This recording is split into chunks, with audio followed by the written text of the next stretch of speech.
Масштабная переброска войск. Один украинец к 10 россиянам. ВСУ заявляют о новой горячей точке. Масштабное наступление. Куда направили войска? Появление на фронте новой техники РФ. Внезапное усиление Украины. Союзники Киева идут против Москвы. Дальнобойная атака немецкими ракетами по России. Заявление Москвы о госперевороте. Официальное обращение МИД. Россия и Беларусь поднимают силы. Кто против кого? Киев бросает вызов США. Зеленский готов уйти. Окно возможностей закрывается. Трамп должен действовать. Заявление о сдаче территорий, компромиссах и параллельно о желании отказаться от сделки и воевать дальше. Решение Зеленского. ЧП в центре Киева. Удар по Верховной Раде. Парламент парализован. Громкое расследование. Диверсия или случайность? Кто уложил нардепов? Гибель граждан РФ и Беларуси за рубежом, смертельное падение Ми-8, громкая отставка мэра из-за травли россиянами, масштабные обыски в Европейской комиссии и отправка военных РФ в Казахстан. Решение Минобороны. Об этом и не только. Досмотрите. Друзья, всем привет! Это «Время Прядков». Коротко, четко и по делу о том, о чем говорят в мире. Поддержите прямо сейчас лайком, комментарием и репостом, а я начинаю.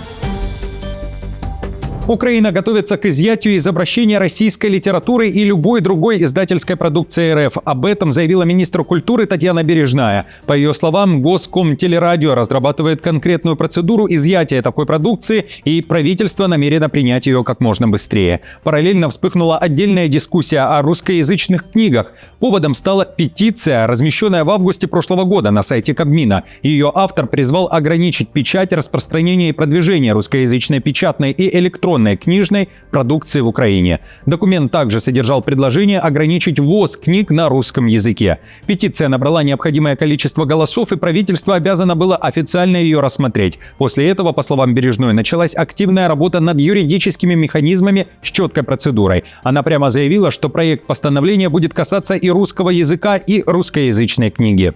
Есть закон об издательском деле, который запрещает распространение продукции 4 видов, пропагандирующий войну, насилие и тоталитарные режимы, оправдывающие оккупацию украинских территорий, создающие положительный образ государства-агрессора или его институтов и содержащие антиукраинские смыслы. То есть на уровне закона это рамочно заложено. Громкая отставка. Мэр уходит с поста. Город обезглавлен. Среди причин масштабная травля и всеобщее непонимание. Всероссийский скандал из-за ситуации в маленьком городке Сердобске, Пензенской области. Глава Марина Ермакова ушла в отставку после того, как попала в мигрантский скандал с жилищными сертификатами. Повод стал ее пост во ВКонтакте, где она отчиталась о вручении сертификатов 2 семьям. На фото рядом с ней были женщины в платках, и Ермакова при этом написала, что поздравляет россиян, которые стали счастливыми обладателями квартир. Публикация вызвала взрыв, жители заявили, что это не настоящие россияне, а мигранты, и даже допустили коррупцию. Комментарии быстро перешли в травлю. Под постом мэр закрыла обсуждение, но протест вышел за рамки соцсетей. Женщине начали приносить подарки в соцсетях в виде фекалий и оскорбительные послания. В итоге она объявила об уходе, заявив, что в нынешних условиях продолжать работу невозможно. Ситуацией заинтересовался российский Следком. Последние 2 суток я потеряла сон и покой. Мне страшно как человеку, который столкнулся с травлей, масштабы которой невозможно представить. И молчать, когда тебя унижают и уничтожают, значит соглашаться. Поэтому я буду защищать себя от клеветы с помощью прокуратуры, следственных органов и суда. Масштабные обыски. Полиция переворачивает все вверх дном. В Брюсселе разгорается громкий скандал. Правоохранители провели обыски в зданиях Европейской комиссии. Под ударом сделка почти на 900 миллионов евро. Следственные действия прошли накануне, в том числе в бюджетном департаменте. Расследование ведет Европейская прокуратура. Речь идет о возможных нарушениях при продаже 23 зданий, которые в 2024 году были переданы Бельгийскому государственному инвестиционному фонду. На момент сделки Еврокомиссия уверяла, что все прошло по правилам финансового законодательства Союза. Тогда бюджет ЕС курировал комиссар Йоханнес Хан. Сегодня он занимает пост специального представителя ЕС по Кипру. В прокуратуре подтвердили сбор доказательств, но детали скрывают, чтобы не навредить процедурам. Еврокомиссия, фонд-покупатель и сам Хан комментариев не дали. Фактически проверяется продажа недвижимости почти на 1 миллиард евро, и теперь силовики пришли прямо в сердце европейской бюрократии. Скандал может стать одним из самых чувствительных для Брюсселя за последние годы. Европейская прокуратура может подтвердить, что проводит мероприятия по сбору доказательств в рамках продолжающегося расследования, заявила представитель прокуратуры Тини Холливуд. На данном этапе мы не можем предоставить дополнительную информацию. чтобы не поставить под угрозу текущие процедуры и их результаты. Европейское управление по борьбе с мошенничеством отказалось от комментариев, как и Федеральная полиция Бельгии. ЧП в центре Киева, удар по Верховной Раде, парламент парализован, ведется масштабное расследование и военные действия ни при чем. В украинской столице пытаются понять, что уложило десятки депутатов на лопатки. Они одновременно слегли с высокой температурой и рвотой. Из-за вспышки недомогания парламент накануне не смог принять ни одного закона. В здание срочно зашла санэпидслужба, проверяют столовую, берут пробы еды и допрашивают заболевших. Первая версия – пищевое отравление, и под ударом все меню. Но есть и вторая, не менее тревожная – ротавирус, потому что часть депутатов вообще не ела в столовой, а только пила воду и кофе.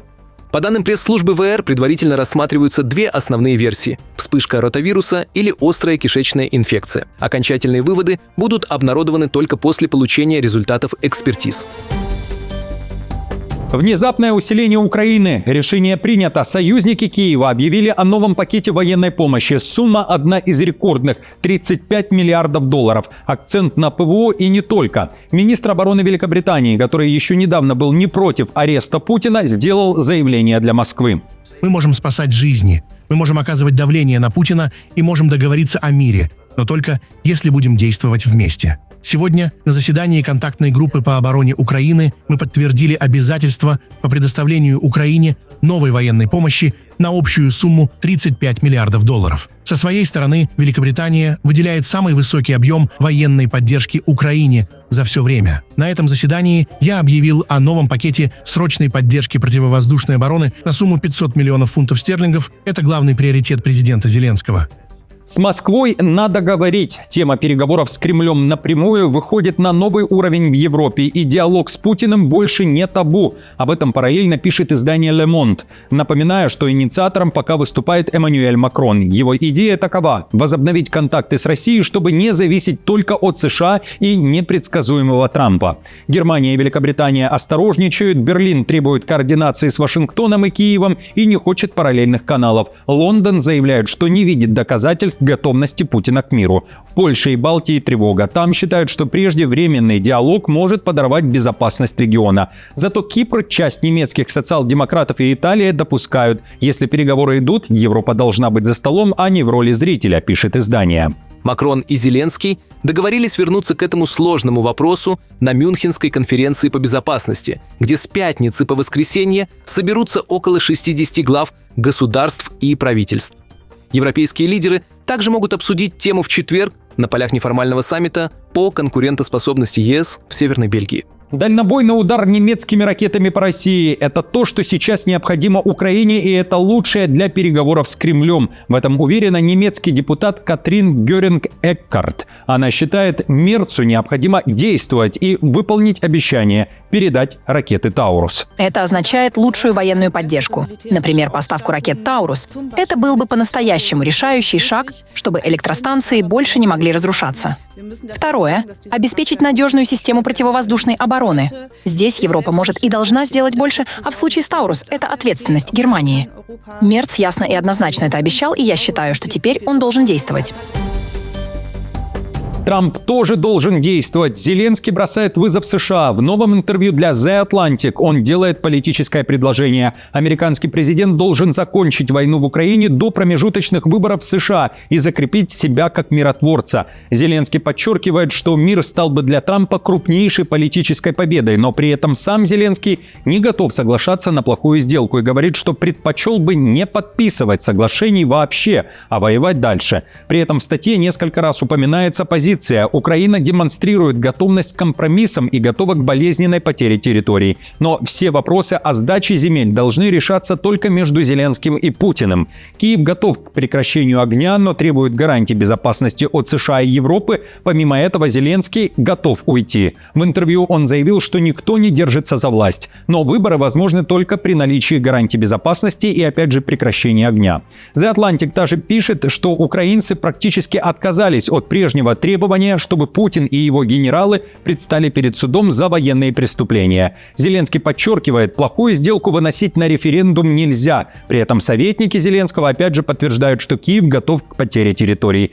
Звучит заявление о том, что Украина не проигрывает.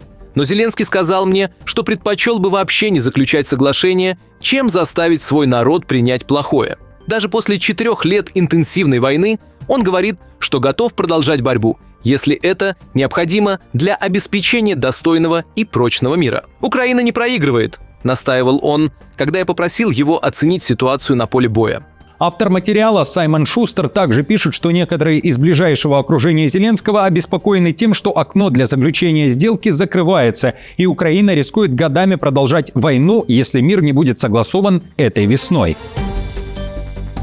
Россия стянула военных, переброска войск. Еще одна горячая точка на линии фронта – Лиман под жестким давлением. Российские силы кратно превосходят украинские – 1 к 6, а местами и 1 к 10. Об этом заявляют представители ВСУ в интервью для украинских медиа. Армия РФ стянула большое количество личного состава и действует по тактике тысячи порезов. Постоянные изматывающие штурмы без пауз. Такой перевес позволяет ВС РФ давить числом и держать направление в постоянном напряжении. Фактически речь идет о попытке выжать оборону на износ. В Украине при этом заявляют, направление держится и россияне получают ответный удар.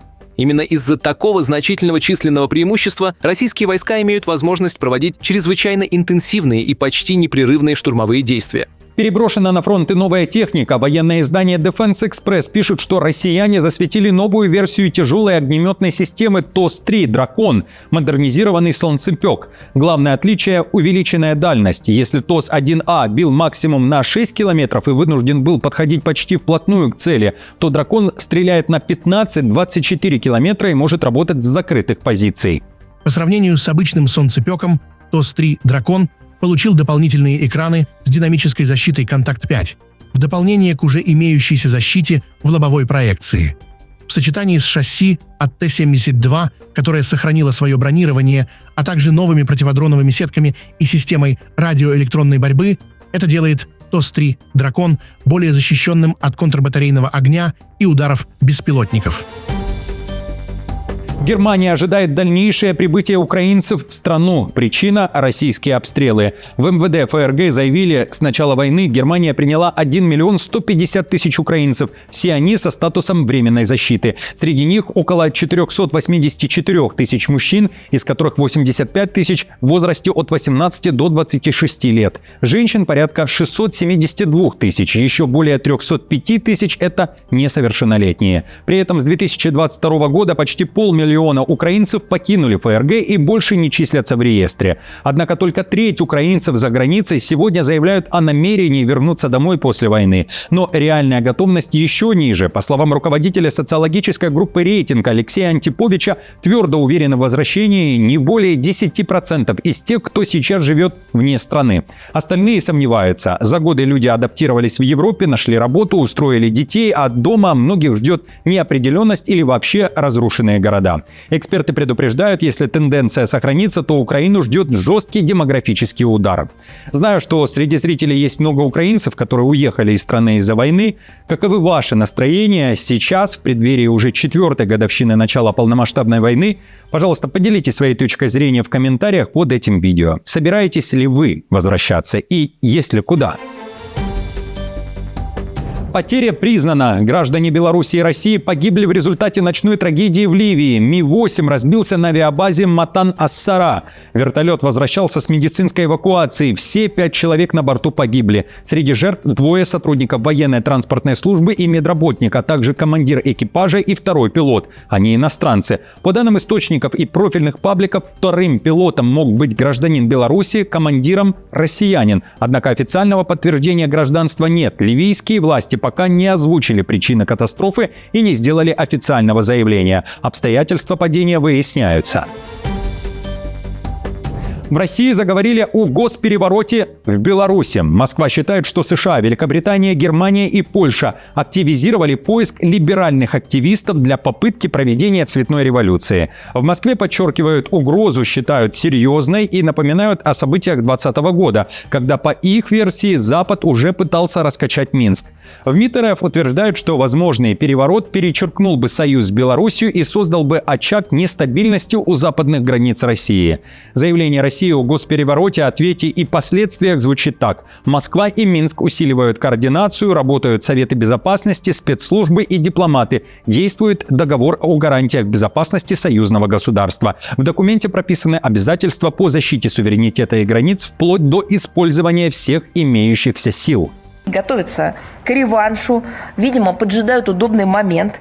Гипотетический госпереворот в Беларуси и приход там к власти западных агентов, безусловно, перечеркнул бы все достижения интеграционного строительства нашего с Белоруссией союзного государства и создал бы очередной очаг нестабильности на наших западных границах. Зрители из Беларуси, верите ли вы в то, что сейчас в стране могут пройти протесты, о которых говорит Захарова? Также напишите свое мнение в комментариях. Масштабная переброска войск. План утвержден. Страны ОДКБ – Россия, Беларусь, Казахстан, Кыргызстан и Таджикистан – объявили о масштабной серии военных учений в 2026 году. Москва прямо заявляет, обстановка в Восточной Европе и Центральной Азии обостряется, поэтому коллективные силы готовят к быстрому развертыванию. Ключевые маневры пройдут в России на полигонах Центрального военного округа. Россия также отправит свои силы в Казахстан, Таджикистан и Беларусь. Военные отработают экстренную переброску войск, развертывание систем управления, действия миротворческих сил и быстрого реагирования, а также борьбу, далее цитата, с незаконными вооруженными формированиями, говорится в заявлении военного блока. Друзья, на этом все. Вновь и вновь говорю вам всем спасибо за вашу поддержку. Если не сложно, нажмите, пожалуйста, лайк. Не забудьте подписаться на канал Время Прядко. Хороших новостей, дня и настроения. И до встречи уже завтра.